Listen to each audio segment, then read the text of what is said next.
अल्हम्दुलिल्लाहि वहदहु ला शरीक लहु वस्सलातु वस्सलामु अला मन ला नबिय बअदा अम्मा बाद। हितां खां 27हों सिपारो शुरू थी रहियो आहे सूरत ज़ारियात। ही सूरत 26 सिपारे जी पछाड़ी खां शुरू थी रही आहे। हज़रत इब्राहिम अलैहिस्सलातु वस्सलाम जो किस्सो कुछ 26 सिपारे में आहे ऐं कुछ 27 सिपारे में आहे। चइनि क़िस्मनि जी मख़लूक़ जो कसम। अल्लाह ताला फरमाए तो वज़ारियाति ज़रवन फ़लहामिलाति विक़रन फ़लजारियाति युसरा फ़लमुक़स्सिमाति अमरा। कसम आहे उन्हनि हवाउनि जो जेके मिट्टी ऐं दज़ी उॾाइनि थियूं, ऐं पोइ कसम आहे उन्हनि ककरनि जो जेके बार यानी वज़न खणनि था। पोइ कसम आहे उन्हनि ॿेड़ियुनि जो जेके आसानी सां हलंदियूं आहिनि, ऐं कसम आहे उन्हनि फ़रिश्तनि जो जेके अल्लाह ताला जे हुकुम सां शयूं विराईंदा आहिनि। अल्लाह ताला मख़लूक़ जो कसम खणे त इन सां या त क़ुरान करीम जी फ़साहत ऐं बलागत खे बयानु करणु मक़सूद हूंदो आहे, या त क़स्मनि खां बाद वारियुनि शयुनि यानी क़यामत ज़रूरु ईंदी, इन ते क़स्मनि खे दलील बणाइणु मक़सूद हूंदो आहे। परहेज़गार मोमिननि जी सिफ़त। वफ़ी अमवालिहिम हक़्क़ुल लिस्साइल वल महरूम। मोमिननि जे मालनि में घुरण वारनि ऐं महरूम माण्हुनि जो हक़ हूंदो आहे। कुझु मोहताज माण्हू अहिड़ा हूंदा आहिनि जेके ज़ाहिर ज़ुहूर घुरंदा आहिनि, कुझु मोहताज माण्हू अहिड़ा हूंदा आहिनि जेके न घुरी सघंदा आहिनि। त परहेज़गार मोमिननि जी इहा निशानी आहे त घुरण वारनि खे बि ॾींदा आहिनि ऐं न घुरण वारनि खे बि ॾींदा आहिनि। हज़रत इब्राहिम अलैहिस्सलातु वस्सलाम जो किस्सो। हल अताका हदीस ज़ैफ़ इब्राहीम अल मुकरमीन। हज़रत इब्राहिम अलैहिस्सलातु वस्सलाम जो किस्सो केतिरनि ई जॻहियुनि ते आयो आहे। हज़रत इब्राहिम अलैहिस्सलातु वस्सलाम वटि फ़रिश्ता आया। फ़रिश्तनि जे अचण जा बुनियादी 2 सबब हुआ। हिकु अव्हांखे यानी हज़रत इस्माइल अलैहिस्सलातु वस्सलाम जी ख़ुशख़बरी ॾियणी हुई। ॿियो ॾोहारी क़ौम यानी हज़रत लूत अलैहिस्सलातु वस्सलाम जी क़ौम खे तबाह ऐं बर्बादु करणो हुयो। मुख़्तलिफ़ क़ौमनि जो अंजाम। वफ़ी मूसा इज़ा रुसलनाहु इला फ़िरऔन बिसुल्तानिम मुबीन। हितां खां कुझु आयतुनि ताईं अल्लाह ताला मुख़्तसर क़ौम फ़िरऔन, क़ौम आद, क़ौम समूद ऐं क़ौम नूह जे सरकशी ऐं उन्हनि जे बुछड़े अंजाम जो ज़िक्र फ़रमायो आहे। अल्लाह ताला जे पैदा करण जा नमूना। वस्समाअ बनैनाहा बिअयदिन व इन्ना लमूसिऊन। अल्लाह ताला आसमान खे ताक़त सां पैदा कयो आहे। इन जो मतिलबु हीअ आहे त आसमान तां मींहुं वसाए थो ऐं पोइ मींहं जे ज़रिए माण्हुनि जे रिज़्क़ में कुशादगी फ़रमाए छॾे थो। अॻी आयत में अल्लाह ताला जे पैदा करण जो ॿियो नमूनो बयानु कयो वियो आहे त अल्लाह ताला हर शइ जा जोड़ा जोड़ा ठाहिया आहिनि। सांवरो पैदा कयईं त उन सां गॾोगॾु अछो बि पैदा कयईं, मिठो पैदा कयईं त उन सां गॾोगॾु कड़ो बि पैदा कयईं, मर्द खे पैदा कयईं त उन सां गॾोगॾु औरत खे बि पैदा कयईं, मुसलमान खे पैदा कयईं त काफ़िर खे बि उन सां गॾु पैदा कयईं। उन जी कुदरत जी निशानी इहा ई आहे। सूरत तूर। हिते अल्लाह ताला सूरत तूर में 5 कसम खंया आहिनि। वतूर व किताब मस्तूर फ़ी रक़्क़िम मंशूर वल बैतिल मामूर वस्सक़्फ़िल मरफ़ूअ वल बहरिल मस्जूर। कसम आहे तूर सीना जबल जो ऐं कसम आहे किताब जो जेको खुलियल काग़ज़ में लिखियल आहे। मुराद इन मां या त लौह महफूज़ आहे, या आमाल नामो आहे, या क़ुरान करीम आहे। कसम आहे बैत मामूर जो। बैत मामूर बिल्कुलु बैतुल्लाह जी सिध ते 7 आसमान ते फ़रिश्तनि जो क़िबलो आहे। रोज़ानो 70,000 फ़रिश्ता उन जो तवाफ़ कंदा आहिनि। वरी उन्हनि खे क़यामत ताईं मौक़ो नथो मिले। कसम आहे बुलंद छित जो। मुराद इन मां आसमान आहे। कसम आहे दरियाह जो जेको पाणी सां भरियल आहे।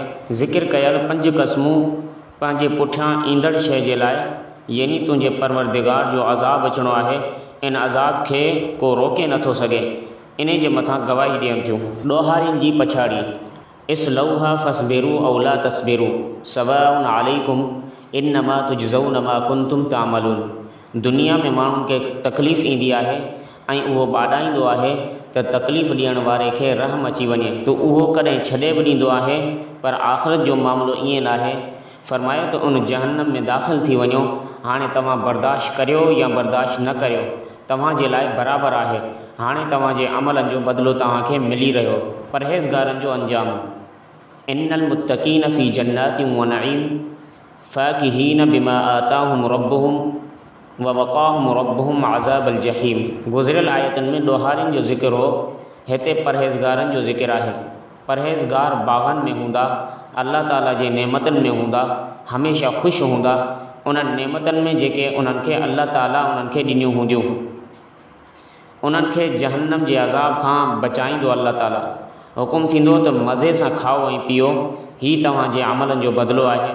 तव्हांखे जेको ॾिनो वियो आहे इहो तव्हांजे अमलनि जो ई बदिलो आहे। जन्नती माण्हू पंहिंजे बैठकनि में टेक लॻाए करे वेठा हूंदा ऐं ही बैठकूं ऐं वेहकूं तरतीब सां विछायल हूंदियूं। वॾनि वॾनि अखियुनि वारनि हूरनि सां अल्लाह ताला फरमायो त असां तव्हांजो निकाह कराईंदासीं। दुआ करियो त अल्लाह ताला इहे सभई नेमतूं असां सभिनी खे अता फ़रमाए। ख़ातमुल अंबिया जा फ़र्ज़ वस्बिर लिहुक्मि रब्बिक फ़इन्नक बिअअयुनिना वसब्बिह बिहम्दि रब्बिक हीन तक़ूम वमिनल लैलि फ़सब्बिहु व इदबारन नुजूम। हिते नबी अकरम सल्लल्लाहु अलैहि वसल्लम जा ॿ फ़र्ज़ बयानु कया विया। पंहिंजे परवरदिगार जे हुकुम ते सब्र करियो ऐं 3 वक़्तनि में अल्लाह जी हम्द सां गॾु तस्बीह पाकाई बि बयानु कयो। तव्हां सब्र कयो छाकाणि त तव्हां असांजी हिफ़ाज़त में आहियो।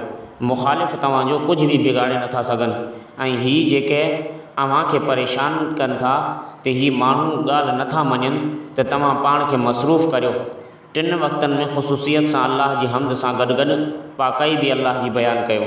नंबर 1 कंहिं मजलिस मां या तहजुद जे लाइ उथंदे। नंबर 2 राति जे वक़्तु यानी मग़रिब ऐं इशा जी नमाज़ में। नंबर 3 तारनि जे लहण वारे वक़्तु यानी फजर जे वक़्तु। अॻिते अल्लाह ताला सूरत नजम जो ज़िक्र फरमायो। नजम जी माना आहे तारो। हिन सूरत जी शुरूआत ई लफ़्ज़ नजम सां आहे, इन जे करे हिन सूरत जो नालो बि सूरत नजम आहे। तारनि जो कसम खणण जी हिकमत। वन नजमी इज़ा हवा मा ज़ुल्ल साहिबुकुम वमा गवा। तारे जे कसम खणण में इन तरफ़ इशारो आहे त जहिड़ी तरह अरब तारे जी मदद सां रस्तो तलाश कंदा हुआ, अहिड़ी तरह नबी अकरम सल्लल्लाहु अलैहि वसल्लम बि माण्हुनि जे लाइ रोशनी ऐं हिदायत आहे। तारे जो जेको रस्तो मुक़ररु आहे उहो उन ते ई हलंदो आहे। बिल्कुलु ईअं ई नबी करीम सल्लल्लाहु अलैहि वसल्लम खे न रस्तो विसरियो आहे ऐं न ई नबी अलैहिस्सलाम रस्तो भुलिया आहिनि। तारो थोरे वक़्त जे लाइ ग़ाइब थी वेंदो आहे त नबी अकरम सल्लल्लाहु अलैहि वसल्लम दुनिया में थोरे वक़्त जे लाइ आया आहिनि। इन जे करे रसूल अकरम सल्लल्लाहु अलैहि वसल्लम खां फ़ाइदो वठंदड़नि खे जल्दी करणु घुरिजे। क़ुरान ऐं हदीस जी हुज्जियत। नबी अकरम सल्लल्लाहु अलैहि वसल्लम पंहिंजी ख़्वाहिश सां कुझु न ॻाल्हाईंदा हुआ, बल्कि उहा ख़ालिस वही आहे जेका उन वटि आई आहे। मतिलबु हीअ आहे त पैगम्बर सल्लल्लाहु अलैहि वसल्लम जॾहिं बि ॻाल्हाईंदा आहिनि त उहा वही सां ॻाल्हाईंदा आहिनि। जेकॾहिं माना ऐं लफ़्ज़ ॿई हुजनि त उनजो नालो क़ुरान आहे। ख़ातमुल अंबिया जो जिब्रील अलैहिस्सलाम खे ॾिसणु। अल्लाह ताला फरमाए त अल्लमहु शदीदुल क़ुवा ज़ु मिर्रतिन फस्तवा व हुव बिल उफ़ुक़िल आला। मुशरिक एतिराज़ कंदा हुया त जिब्रील अलैहिस्सलाम नबी करीम सल्लल्लाहु अलैहि वसल्लम वटि इंसान जी शकिल में वही खणी ईंदो आहे त पाण करीम सल्लल्लाहु अलैहि वसल्लम खे कीअं ख़बर पवंदी आहे त हीउ फ़रिश्तो आहे। हिते उन्हनि खे जवाबु ॾिनो थो वञे त नबी करीम सल्लल्लाहु अलैहि वसल्लम हज़रत जिब्रील अलैहिस्सलाम खे उन जी असली शकिल में 2 दफ़ा ॾिठो आहे। हिकु दफ़ो जॾहिं नबी अकरम सल्लल्लाहु अलैहि वसल्लम उनखे सिफ़ारिश कई त असली शकिल में अच। ॿियो दफ़ो पाण करीम सल्लल्लाहु अलैहि वसल्लम मेराज जे मौक़े ते ॾिठो हो। इन्हनि आयतुनि में मेराज जे वाक़े जो बयानु आहे। मुशरिकनि जी तरदीद। अफ़राइतुमुल लात वल उज़्ज़ा व मनात सालिसतुल उख़रा। मुशरिकनि 3 बुत लात, उज़्ज़ा ऐं मनात इहे पंहिंजा पंहिंजा ख़ुदा ठाहे रखिया हुआ। अल्लाह ताला फरमायो त हीअ जेके लात, उज़्ज़ा ऐं मनात तव्हां ख़ुदा ठाहे रखिया आहिनि, छा इन्हनि में तव्हां कॾहिं ग़ौर कयो आहे? इहे त सिर्फ़ु कुझु नाला आहिनि जेके तव्हांजे अबनि ॾाॾनि पाण रखिया आहिनि। काफ़िर माण्हू पंहिंजे ख़्यालनि ऐं ख़्वाहिश जी पैरवी कंदा आहिनि। मुशरिकनि जे ग़लति अक़ीदे जी तरदीद। इन्नल लज़ीन ला युमिनून बिल आख़िरति लयुसम्मूनल मलाइकत तस्मियतल उन्सा वमा लहुम बिही मिन इल्म इन यत्तबिऊन इल्ला ज़न्न। मुशरिक अल्लाह ताला जे लाइ नियाणियूं बनाईंदा ऐं साबित कंदा हुआ। हिते उन्हनि जे इन अक़ीदे जी तरदीद कई थी वञे त उन्हनि वटि पंहिंजे इन अक़ीदे जे लाइ काई दलील नाहे, यानी अल्लाह ताला जी काई औलाद कोन्हे।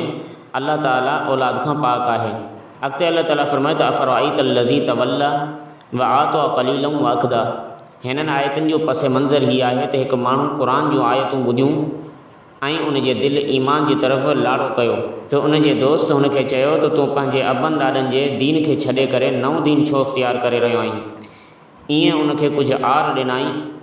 उन चयो त आउं आख़िरत जे अज़ाब खां डिॼां थो, किथे आख़िरत में मुंहिंजी पकड़ न थिए। दोस्त चयो त जेकॾहिं तूं मूंखे कुझु पैसा ॾीं आउं ज़िमेवारी खणां थो त आख़िरत जी पकड़ खां तोखे बचाईंदुसि। हिते इन ॻाल्हि जी तरदीद कई थी वञे त छा उन वटि ग़ैब जो इल्मु आहे जो उहो इन ॻाल्हि ते कुदरत रखंदड़ आहे त उहो हिन खे जहन्नम जे अज़ाब खां बचाए। अॻी आयत में आहे त को बि कंहिंजो बार नथो खणी सघे क़यामत जे ॾींहुं। सजदे जी आयत फस्जुदू लिल्लाहि वाबुदू, सजदे वारी आयत अरबी में पढ़ंदड़ ऐं ॿुधंदड़ ते सजदो लाज़िम आहे। सूरत नजम पहिरीं सूरत आहे जंहिंमें सजदे जी आयत नाज़िल थी। हुजूम में ज़ाहिर ज़ुहूर नबी अकरम सल्लल्लाहु अलैहि वसल्लम जॾहिं इहा आयत तिलावत कई त पाण करीम सल्लल्लाहु अलैहि वसल्लम ऐं पाण करीम सल्लल्लाहु अलैहि वसल्लम सां गॾु मुसलमाननि सभिनी जो सभिनी सजदो कयो। सूरतुल क़मर, नबूवत जी सचाई, चंड जो ॿ टुकड़ थियनि। इक़्तरबत अस्साअतु वंशक़्क़ल क़मर, रसूल अकरम सल्लल्लाहु अलैहि वसल्लम मिना में मौजूदु हुआ ऐं राति जो वक़्तु हो।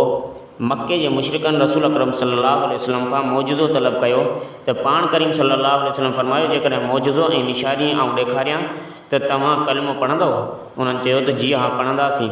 पाण करीम सल्लल्लाहु अलैहि वसल्लम इशारो कयो, अल्लाह जे हुकुम सां चंड ॿ टुकर थी वियो, हिकु टुकर ओभर ऐं हिकु ओलह जी तरफ़ हलियो वियो। मुशरिकनि इन खे जादू चई करे न मञियो ऐं कलमो न पढ़ियो। सूरतुर रहमान, हिन सूरत जो आगाज़ अर रहमान सां आहे। हिन जो नालो बि इहो ई रखियो वियो आहे। अंबिया अलैहिमुस्सलातु वस्सलाम जे मोकिलण जो मक़सदु, लक़द अरसलना रुसुलना बिलबय्यिनाति व अंज़लना मअहुमुल किताब वल मीज़ान लियक़ूम अन्नासु बिलक़िस्त। नबियनि ऐं रसूलनि अलैहिमुस्सलाम खे मौजिज़ा, किताब ऐं ताराज़ी ॾेई करे मोकिलण जो मक़सदु हीउ आहे त माण्हू हुक़ूक़ुल्लाह ऐं हुक़ूक़ुल इबाद ते हमेशह क़ाइमु ऐं दाइमु रहनि। अल्लाह ताला खां दुआ आहे अल्लाह ताला असांखे सही सही दीन ते सिधे रस्ते ते हलण जी तौफ़ीक़ अता फ़रमाए। व आख़िरु दावाना अल्हम्दुलिल्लाहि रब्बिल आलमीन।